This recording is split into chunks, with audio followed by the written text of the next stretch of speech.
I'll tell you, the worst diet I was ever on. Yeah. You know what? You only have 3 shakes a day?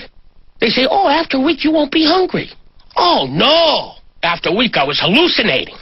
I was a goner, too. I was on the couch, no chance of getting food. I could have went like that. A Girl Scout saved my life. Yeah. She came to the door with cookies, and she had the cookies. You know, sometimes they don't have the cookies now. They have that order form. Yeah, the paperwork. I hate that thing. What, now you're going to go bake the cookies? You come to my house at 8 in the morning, you bring cookies. She had the cookies. Mm-hmm. I saw those chocolate mints, I went, oh, I think you're going to win the trip to Washington this year. Do you like Italian food? Love it. Oh, I had this little Italian place I go to. Mm-hmm. I spoke a little Italian. They had, a waiter just from Italy. I mean, what a nice guy. But, I knew a little Italian, and he thought that was so nice. What do you know how to say in Italian? I know how to say, feed me, I'm hungry. Mm. I said, Luigi, sono affamato. He got such a kick out of it. Sono affamato! Look at you, sono affamato! Hold on 1 minute. Giuseppe! Come in here! Why'd you say to me you say to Giuseppe? Go ahead. Sono affamato. Sono affamato! Look at you! Now I think I might be in a little trouble here. I mean, they're dancing around me. Sono affamato. And no matter how much you eat, what's the matter? You don't like? I don't like. I had 14 plates. That's like. And I care about the woman's needs. Mm-hmm. Most guys don't even talk to girls when they're having sex with them. But I'm always like, every girl that sleeps with me gets the Mitch Fatel questionnaire. I'm always like, how are you enjoying this so far? Have I been courteous and kind? Would you recommend me to a friend? Didn't you just end a relationship? My girlfriend broke up with me, which I think is better. It's always better when the girl breaks up with the guy. Yeah. Because then it's over in 5 minutes. Because then the guy just says his piece, which is like, you suck. And that's it. It's over. But when the guy breaks up with a girl, you need an entire afternoon free. Because there's going to be questioning and witnesses and forms to fill out. You write for a network, and they're so paranoid about everything, and you'll write a sketch, and they'll come back, yeah, this Adolf Hitler sketch is funny. Could he not be anti-Semitic? And 3 of these Klansmen need to be black. Right. Every time I'm going out with a guy, I bring him home, and then he breaks up with me. Mm. Because the family, they're crazy. First of all, you know how they're always loud, screaming, yelling? I bring a new person in, they all of a sudden turn British. They're like, ah! He walks in, oh, hello, how are you? My last boyfriend, I bring him home to meet my family. Yeah. My mother starts grilling him. She starts wearing him down. She says, so, what do you do for a living? And he said, I'm a musician. And I have a band. And I play guitar. And this went on for like 15 minutes. So finally I found out he once murdered a man. So maybe she's doing me a favor. I don't know. I don't know. I always feel like men are simple and women are complex. Mm. We love you guys, but we love you in a patronizing way. Like kind of how you love the village idiot. You know what I mean? I don't love the village idiot. I mean, I respect him. I keep on trying to figure out where to meet men, and I don't know where to meet men. And my cousin Judy keeps on trying to get me to go to one of these Jewish singles organizations, and I can't. I can't do anything that my cousin Judy does, because my cousin Judy, she's one of these types. She's a Zionist, and she's very active and involved, and she's always doing the Israeli folk dancing and taking seminars, and she's obsessed with her Judaism, It's sickening. And she'll always call me up at these seminars like, hi, Susie. Her voice is like a cross between Kermit and Julia Child. Yeah. Hi, Susie. It's Judy. We're doing this seminar, sponsored by the Jewish Women's Resource Center and the Jewish Historical Archives on Zionism in the 20th century and Jews who spent their senior at the kibbutz and Jew. She's obsessed, And then she'll come running into the house trying to get us all to sing these Israeli folk songs. Zum gali gali gali, zum gali gali. I was standing in line at a deli in New York. Right. And I often forget how everyone includes you in their lives in New York, and I was just standing behind this woman. She ordered a coffee. She says, I'll have a decaf coffee. And the guy behind the counter said, decaf? And apparently that opened the floodgates for, oh, yeah, I can't have caffeine. Yeah, my doctor says I'm already too tightly wound. Yeah, I can't have caffeine. Oh, please don't give it to me. See, I pulled my hair out one by one. I pulled all the hair out of my head. This is a wig. This is a wig. Yeah, I haven't been touched since 1982. Decaf.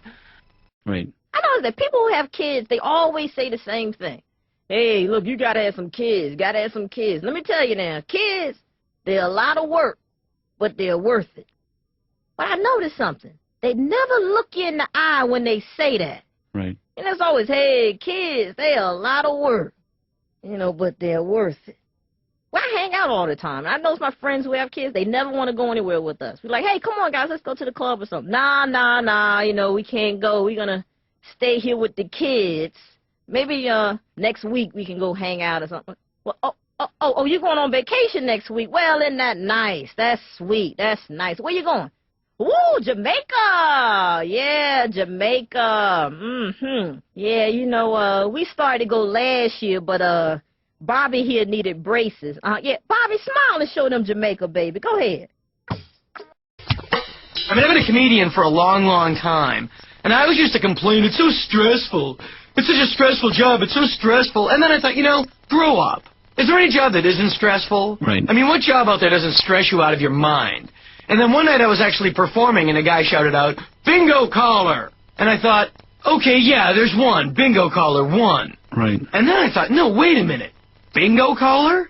Every day you go to work and have the hopes and dreams of countless helpless and elderly people resting on your every move? I-7, I need my medicine! N3, I hate you! Been going out with my girlfriend for 3 years now. Mm-hmm. And now I'm getting hit on. Right. When I was single and could do something about it, nothing. Yeah. And I guess they say it's that confidence factor. If you're not looking for something. Maybe that's true. Apparently, I don't even realize it. I'm walking through nightclubs like Cary Grant. Hello, darling. Good to see you. No, I don't have time for drinks, but why don't we brunch on Sunday? And what do you mean you won't look fantastic? You always look fantastic because you are fantastic. I'll see you on Sunday. But the same club, the same people, but you're single? Mm-hmm. Suddenly you're climbing through a hatch in the back like Vincent Price.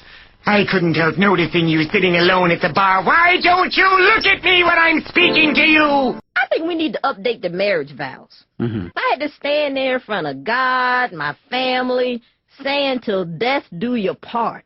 We need to update them because that's Old Testament stuff. Right. Moses and them wrote that. True. They didn't have a problem making that type of commitment back then because they didn't live that long. Mm-hmm. They had good plagues and stuff like that. So soon as you were getting tired of somebody, here comes some locusts will come in and just eat his ass up for you. We don't have plagues, nah. Now we have tofu and antibiotics and personal trainers. Yeah. So we just live forever. Yeah. Until one day you just end up looking at each other, just, I see you got up today. You should start smoking. I have nephews, and I love them to death, but kids, they aren't as tough as when we were kids. Mm-hmm. I don't understand. The world is meaner, but the kids are softer. Right. I'm looking at my nephew, and he's standing there with a helmet, knee pads, shoulder pads, special gloves, special boots. Mm-hmm. Talking about, I'm going to go ride my bike. I'm like, where, through a minefield? What the hell is all this? We didn't have no damn helmets when we were kids. We used to get hit by cars when we were kids. I didn't get scared. Woo! Don't tell my mama I got hit by that car. She'll beat me. I remember the good old days. You just go to your local pub, and the bartender will come over. Excuse me, the gentleman over there in the corner would like to buy you a drink. You get your drink, and all you had to do was just shake it at him. That was the beautiful thing about it. He would keep his ugly ass way over there. Now if a guy buys you a drink, he feels like that gives him the right to stalk you for the rest of the night. Right. Soon as you get the drink, he's right there in your face, Ha, ha, ha. Yeah. How you doing, girl? How you doing? Yeah, you can call me Drink Man. Yeah, Drink Man. What's your name? Wanda. Wanda Donda. Yeah, I'm Wanda, and how you gonna pay me back for that drink later on? My neighbor just came home with her dog with that plastic cone on his head. Do you ever see the dog when he comes home with that plastic cone? Yeah. And they always look at you like, what happened? Mm-hmm. And you have to tell him, well, you were the one who wouldn't leave his ass alone. I tried to warn you. Tried putting that bad-tasting salve on there. I think that salve is really just a practical joke the vet is having with you. I don't even think it has anything to do with the dog. He's just here, rub this on his ass. All right. Twice a day. Aw. I mean, I feel like it's got to be a racket once you find out how it's supposed to work, right? You know that salve. You know what I'm talking about, right? That salve. Right. You put it on the dog's stitches or his butt, supposed to keep him from licking, right? The vet says he won't lick the salve because the salve tastes bad to the dog. Hello? He's already licking his ass. What could that salve possibly taste like? Worse than ass flavor? Have you ever seen that Animal Attack show? A couple of times. I was watching it. It was like a bullfight in Spain, okay? And this guy, he jumps in the bull ring, right? And the bull gets him down with his horns and rips off his pants and underwear, just with his horns. Not with cocaine or promises of acting work, just with horns. Right. And then get this, Katz. The guy gets up and he starts running and running with his, penis flapping in the air. He's not even trying to cover it because he's so afraid, just running, penis flapping, going, help, help. I don't know what that is in Spanish. Help, or whatever it is. Ayúdame. This guy is very afraid. I know I'm a borderline loon, but I'm telling you, that's what fear is. If you walk out of here today and you see a man running down the street with his penis flapping in the air, you run with that man. Because there is some scary stuff coming the other way.